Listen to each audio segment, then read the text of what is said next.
Est-ce que vous avez peur que les Américains portent la guerre au Nord-Vietnam? Nous n'avons jamais peur. Comme les Français aussi, on dit que peur n'existe pas. Est-ce que vous pensez, Monsieur le Président, qu'il y a une solution militaire à la guerre du Sud-Vietnam? Non. Parce que vous savez que le peuple vietnam, c'est un. Et le pays du Vietnam, c'est un.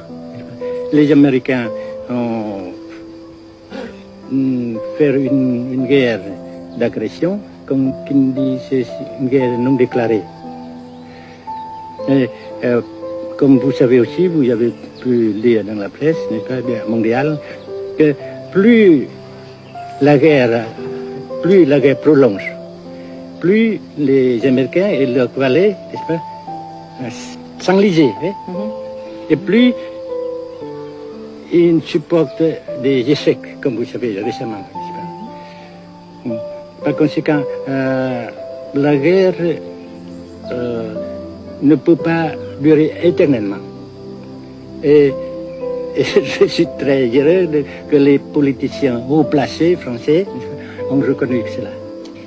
Monsieur le Président, nous avons constaté avec chagrin qu'au cours de notre voyage au Nord-Vietnam, que l'influence française était devenue à peu près inexistante dans votre pays. Les moins de 25 ans ne comprennent plus du tout le français. Et je me demande si, à votre idée, des rapports peuvent se rétablir tels que la France continue à jouer une sorte de rôle culturel ici. Avec la France surtout et avec tous les autres pays. Nous voulons avoir une coopération amicale, culturelle, économique, etc.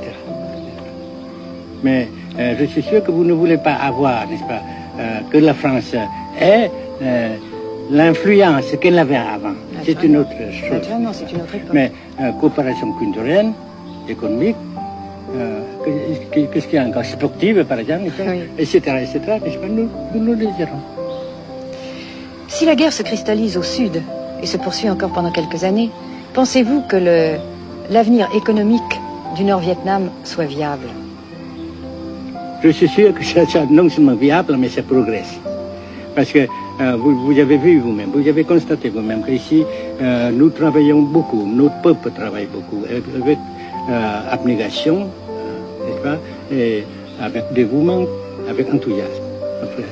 Et aussi, nous avons, n'est-ce pas, l'aide fraternelle des pays socialistes, n'est-ce pas. Mais certains ont l'impression chez nous, Monsieur le Président, que le Nord-Vietnam se trouve actuellement assez isolé.